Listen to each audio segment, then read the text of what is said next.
Jadi ada hal yang menarik, nanti ada pengawas pemilu di TPS. Wah, menarik nih. Artinya selain saksi dari parpol, ada pengawas yang independen. Oke, ke Pak Bang Boni Agen di LPI yang selama ini concern dengan persoalan tahapan bahkan hal yang lain, mungkin ada yang selama ini bisa dicermati. Iya, terima kasih kawan-kawan sekalian. Diskusi ini sudah dimulai oleh dua ketua kita dengan baik sekali, Ketua Bawaslu maupun Ketua Komisi 2. Saya cuma mau menyampaikan bahwa pemilu itu kan bentuk partisipasi paling tinggi dari rakyat dalam sebuah proses berdemokrasi. Kalau pemilunya rusak juga demokrasi secara keseluruhan dan pemerintahan hasil pemilu juga rusak. Saya kira 10 tahun terakhir bukti. Kalau pemilunya rusak, ya rusak pemerintahnya. Nah, dalam sebuah proses penyelenggaraan pemilu, KPU meskipun punya kewenangan penuh sebagai penyelenggara, tapi dia tidak bisa sendirian. Dari dulu kita teriak soal Bawaslu. Dulu Bawaslu itu macan ompong. Kita nggak tahu ini lembaga ada. Tadi dibilang bagus Pak Muhammad, antara ada dan tiada. Bawaslu lama. Nah, kali ini kita melihat ada secara rapat. Ya, belakangan ini saya perhatikan Bawaslu mulai proaktif, mulai kelihatan ini makhluk ini hidup gitu ya. Nah, saudara, kejahatan pemilu, electoral crime itu kan prosesnya panjang dan fasenya itu panjang. Sebelum pemilu, pada saat pelaksanaan pemilu, dan setelah pencoblosan itu tahapan-tahapannya. Nah, sebelum pemilu itu mulai dari pembuatan undang-undang, pengaturan penetapan aturan itu juga bisa curang. Sambil contoh misalnya gerrymandering. Gerrymandering itu kan pembagian dapil. Tetapi ini juga bisa dimainkan sebagai bagian dari skenario rekayasa politik. Misalnya gini, Depok ya, satu daerah Depok misalnya, mau dibagi dalam 2 dapil. Nah, kalau orang itu bermain, dia lihat ini Depok ini basis pemilih siapa? PKS, Golkar. Nanti dia belah dapilnya supaya pada saat ada batas-batas di mana satu dapil itu pasti dipastikan 100% PKS. Jadi jangan dibelah supaya jangan terjadi perampasan kursi lagi oleh pihak lain. Jadi pembagian dapil itu berdasarkan potensi kemenangan untuk kelompok tertentu, berdasarkan basis dan sebagainya. Ini contoh. Nah, terus kemudian juga soal surat suara, kartu suara, terus kemudian gambar. Nah, Jawa Timur kemarin yang menarik itu adalah soal apa itu, kartu saya lupa, yang nomor 4 nggak ada nama Kofifa,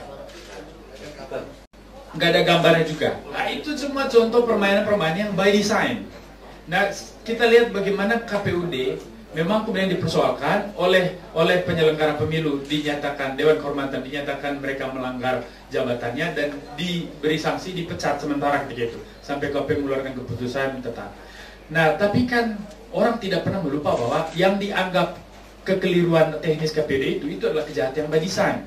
Itu kemudian nyambung ketika ada surat di mana tidak ada wajah Kofifa dan seterusnya dan seterusnya. Ini berkaitan dia. Hal lain juga, saudara, itu misalnya kartu pemilih siluman. Dulu waktu pilkada langsung pertama setelah Kutai 1 Juni 2005 itu Depok ya, kalau nggak salah tanggal 26. Kebetulan saya sangat intens ketika itu mengamati proses pelaksanaannya di Depok. Saya menemukan di daerah Beji, Sukamaju misalnya ya, kartu pemilih nama depannya sama semua hurufnya. J, ya namanya J, Jemadi, terus Johono, semua itu J. Ada yang nama depannya di Beji itu G semua.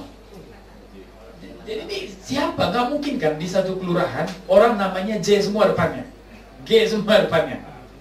Nah, ini semua mekanisme curangan. Ada lagi fakta namanya pemilih siluman. Pemilih siluman itu gini, orang Bekasi diborong tuh datang ke Depok untuk nyoblos. Ngaku sebagai orang Depok, nanti sampai di sana dikasih KTP dan kartu pemilih. Serius, ini fakta yang terjadi. Nah, maka sangat mungkin juga dalam pemilu nasional ada sekelompok pemilih siluman yang digiring dari TPS ke TPS. Jadi dia milih di sini, nanti jam sekian dia pilih lagi di TPS lain dengan kartu yang berbeda. Nah, ini hal-hal yang memang harus benar-benar dicermati secara serius. Nah, kita tidak bisa mengharapkan sepenuhnya pada Bawaslu atau KPU ya, karena lembaga ini juga terbatas jumlah orangnya. Maka partisipasi dari seluruh masyarakat, termasuk media dalam mengamati semua ini kan sangat-sangat diperlukan. Nah, itu. Lalu kemudian kecurangan yang terjadi pada saat pencoblosan, ini juga bahaya nih. Di banyak tempat, terutama di daerah remote areas, itu kan penggiringan itu sering terjadi, mobilisasi. Ya, paling kalau misalnya yang jaga TPS itu tentara atau polisi. Di daerah-daerah, di desa-desa itu masih sangat berpengaruh. ya, itu penggiringan. Terus kemudian juga soal transfer kotak suara dari daerah menuju KPUD, itu banyak silumannya. 2009 kemarin, ya, saya dapat cerita dari seorang polisi, mereka angkut kotak suara dari satu desa yang di pulau, gitu ya, di pulau kecil, sampai di tengah jalan kotak suaranya diganti atas perintah dari pimpinannya, dan nggak tahu pimpinannya dapat perintah dari mana. Jadi sebuah kotak suara itu diganti, dibuang ke laut aja yang aslinya. Ini fakta yang luar biasa. Nah, baru kemudian nanti yang harus kita perhatikan juga adalah permainan data IT di tingkat KPU. Kalau tingkat KPU pusat mungkin kali ini agak hati-hati, karena mereka kalau mau melakukan kecurangan itu tidak mungkin lagi lah ya. Pengamatannya kan serius. Kita belajar dari 2009. Tapi IT di tingkat lokal gimana? Ini juga memang harus proaktif untuk mengamati semua itu. Nah, saya juga pernah mengusulkan ini Pak Muhammad, ketika diskusi di Bawaslu, saya bilang pengawasan pemilu itu kan memang preventif, poinnya itu betul, tapi tidak cukup. Saya ambil contoh misalnya di Jawa Timur, kalau ada calon yang membajak semua partai politik, dia beli. Nah, ini kan kejahatan. Ini bagian dari ini tidak benar nih. Dia membajak semua partai, beli untuk menutup kemungkinan calon tertentu maju. Nah, orang seperti ini kan dianggap pelaku kejahatan pemilu. Nah, bagaimana kita bisa menangkap orang-orang ini? Maka Bawaslu harus diberi juga kewenangan menyadap menurut saya. Mereka harus diberi kewenangan menyadap sehingga memperhatikan setiap komunikasi politik. Jangan sampai ada deal-deal yang di udara yang kita nggak ini. Gitu Mas. Jadi kewenangan menyadap itu juga perlu oleh Bawaslu ya. Pengawasan itu lebih mendalam, lebih serius. Karena kalau enggak nih orang akan menganggap remeh sama Bawaslu. Bawaslu kan cuma ngawasin ikut aturan kan bisa dikerjain juga. Ya, di banyak daerah coba perhatikan. Masa kampanye udah lewat, gambar-gambar tuh masih ada tuh di jalan. Figur-figur yang maju di pemilihan. Itu kenapa? Karena mereka menunggu ditindak. Begitu tindak ya tinggal minta maaf, copot.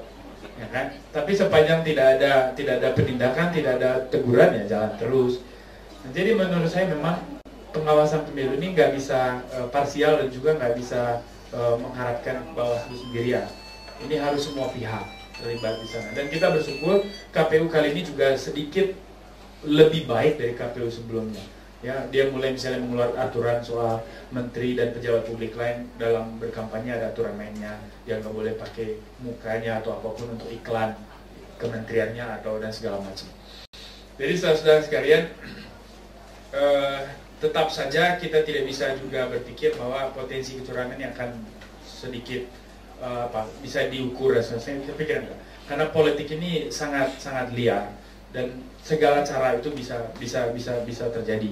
Ya, kita masih ingat dengan pola korupsi politik ya, pola korupsi konvensional dulu. Kita berpikir setelah ada KPK nih kawan-kawan ini nggak bakal berani lah ngerampok uang negara ya.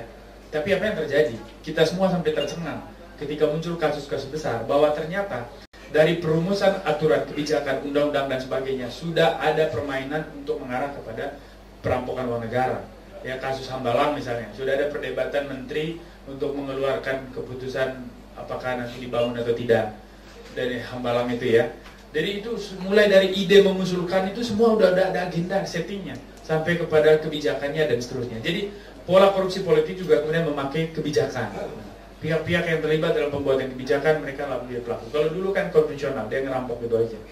Nah, saya takut dalam pemilu kali ini juga kecurangannya itu berbeda pola modusnya. Jadi yang saya bilang tadi, pemilih siluman, kartu siluman, terus permainan IT KPU di tingkat lokal itu juga harus benar-benar diperhatikan secara bersama. Mungkin untuk pengantar itu aja dulu.